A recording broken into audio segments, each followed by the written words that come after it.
Duty कर रहे थे 19 में हम रिटायर हुए। गाँव में होगी, लेकिन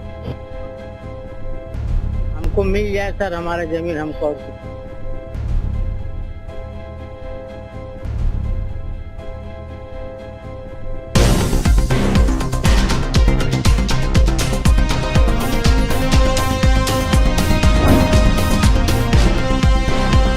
नमस्कार, मैं हूं अंजू। आप देख रहे हैं 10 संकेत लाइव।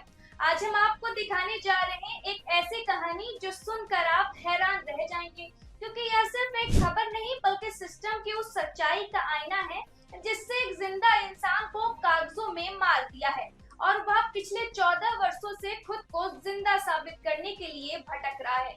यह मामला है बस्ती जिले का, जहां रहने वाला इशहाक अली ने अपने जिंदा होने की लड़ाई लड़ते लड़ते एक ऐसा कदम उठा लिया जिसने पूरे प्रशासन को हिला कर रख दिया। दरअसल यह बुजुर्ग कफन ओढ़कर सीधे जिलाधिकारी कार्यालय पहुंच गया और डीएम ऑफिस के बाहर जमीन पर लेट गया।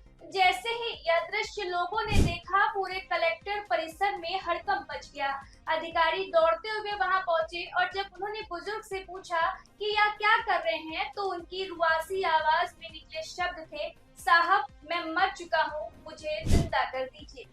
यह एक वाक्य ही पूरे सिस्टम पर सबसे बड़ा सवाल खड़ा कर देता है। अब इस कहानी को समझने के लिए हमें थोड़ा पीछे जाना होगा। मामला लालगंज थाने क्षेत्र के बानपुर गांव से जुड़ा हुआ है, जहां रहने वाले इशहाक अली ने अपनी पूरी जिंदगी मेहनत से गुजारी। वह संत कबीर नगर के नाथनगर सीएससी में स्वीपर के पद पर कार्यरत थे और उन्होंने अपनी नौकरी पूरे ईमानदारी से निभाई। रिकॉर्ड के अनुसार उन्होंने 31 दिसंबर 2019 को अपनी सेवा पूरी की और विभाग ने उन्हें सम्मान के साथ विदाई भी दी। लेकिन असली कहानी यहाँ से शुरू होती है, क्योंकि जिस व्यक्ति को 2019 में रिटायर किया गया, उसी व्यक्ति को राजस्व विभाग ने 2 दिसंबर 2012 को ही कागजों में मृत घोषित कर दिया था। यानी एक इंसान जो 7 साल तक नौकरी करता रहा, वेतन लेता रहा और अंत में रिटायर भी हुआ, बस सरकारी फाइलों में पहले ही मर चुका था। अब सवाल यह उठता है कि यह कैसे संभव है। आरोप है कि तत्कालीन राजस्व निरीक्षक ललित कुमार मिश्रा ने अपने पद का दुरुपयोग करते हुए फर्जी तरीके से इशहाक अली को मृत दिखा दिया और इसके बाद उनकी 0.770 हेक्टेयर पुश्तैनी जमीन किसी और के नाम कर दी। यानी एक कागजी एंट्री ने न सिर्फ एक व्यक्ति की पहचान छीन ली, बल्कि उसकी जमीन ही उससे छीन ली गई। अब सोचिए, एक इंसान जिसके पास अपनी जमीन ही उसकी पहचान हो और वही छिन जाए तो वह किस हाल में होगा। इशहाक अली पिछले 14 सालों से अपनी इसी पहचान को वापस पाने के लिए संघर्ष कर रहे हैं। उन्होंने अधिकारियों के दफ्तरों के चक्कर लगाए, गुहार लगाई, लेकिन हर बार उन्हें सिर्फ आश्वासन ही मिला। इस मामले का सबसे चौंकाने वाला पहलू यह है कि एक तरफ राजस्व विभाग उन्हें मृत बता रहा था, वहीं दूसरी तरफ स्वास्थ्य विभाग उन्हें हर महीने वेतन दे रहा था और रिटायर के बाद उन्हें पेंशन भी मिल रही है। यानी एक ही सरकार के दो विभाग एक ही व्यक्ति को दो अलग अलग रूप में देख रहे हैं। एक कह रहा है कि वह जिंदा है, तो दूसरा कह रहा है कि वह मर चुका। इशहाक अली खुद कहते हैं कि सरकार मुझे पेंशन दे रही है ताकि मैं जिंदा रह सकूं, बैंक मुझे पेंशन दे रहा है क्योंकि मैं जिंदा हूं, लेकिन सरकारी फाइलें मुझे मुर्दा बता रही है। यही सबसे बड़ा दर्द है। हमारा जमीन खेत जो है दूसरी लिखवाली है, तक घोषित करके लेखपाल किए होंगे, वो नहीं पता।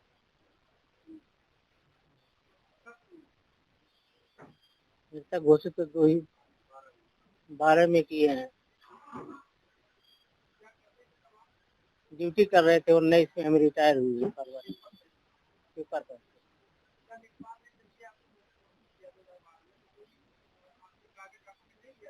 कुछ नहीं, हम जनवा नहीं करते सर।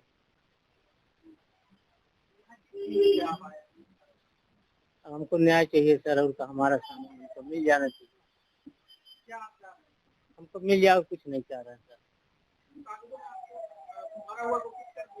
जी। अभी जल्दी 1-2 महीना पहले पता चला।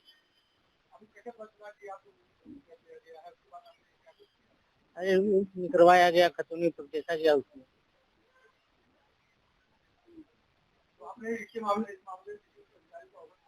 नहीं, अभी नहीं कुछ कराया। उन्होंने कहा न्याय होगा, सही देखा जाएगा। क्या लिखा है हथौनी में, क्या लिखा था किसके नाम पर? शहीदुन्निसा। कौन है शहीदुल? पता नहीं सर, हमको नहीं, हमारे देश में नहीं। अपने गाँव में ही रहते हो? पता नहीं, गाँव, हाँ गाँव में होगी, लेकिन आपका क्या नाम है? इसहाक अली। आपके नाम पर कोई और है क्या गाँव? नहीं जानते। जिसके नाम पे ये रखा हुआ है उसके पिता का क्या नाम है? ये नहीं, ये भी नहीं मालूम। आपके गाँव के निवासी हैं ये? अब मतलब होंगी वहीं के, लेकिन हम परम नहीं जानते। आपको क्या लगता है कि लेखपाल ने अपनी निजी लाभ के लिए ऐसा काम किया, आपको घोषित कर दिया कागजों में? अब तो क्या करें, लाभ भी तो किए होंगे। कब आपको मिलकर घोषित किया गया है कि आप सरकारी कर्मचारी के हैं, कब आप रिटायर हुए, कब आपको मिलकर घोषित किया गया इसके बारे में? 19 फरवरी में हम रिटायर हुए हैं, अब पेंशन ले रहे हैं। 2012 में 24 में, उससे काबू का घोषित किया गया है? 24 में। 24 में आपको पता लगा? 12 में नहीं पता, तो अभी जल्दी लगा, मैंने 24 में। जी पेंशन अभी भी मिल रही है आपको? हाँ हाँ, मिल रहा है सरकार से। जी। किस विभाग में आप कार्यरत थे? स्वास्थ्य विभाग में, कहाँ पे कार्यरत? नाथनगर CSC। क्या कहना चाहेंगे सरकार से? आप तो कफन पहन के बैठे हुए हैं। हमको मिल जाए सर हमारा जमीन, हमको और कुछ नहीं। ये कफन पहनने का क्या दिखाना चाह रहे हैं? अरे कि मैं जिंदा हूँ सर, मरा नहीं। कागजों में तो आप कफन पहन के आए हैं। जी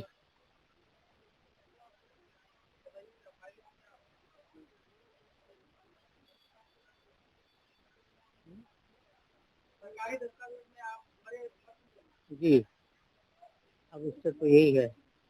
मिला है अभी आपको? हाँ पिछले मिला है, मार्च का मिला है।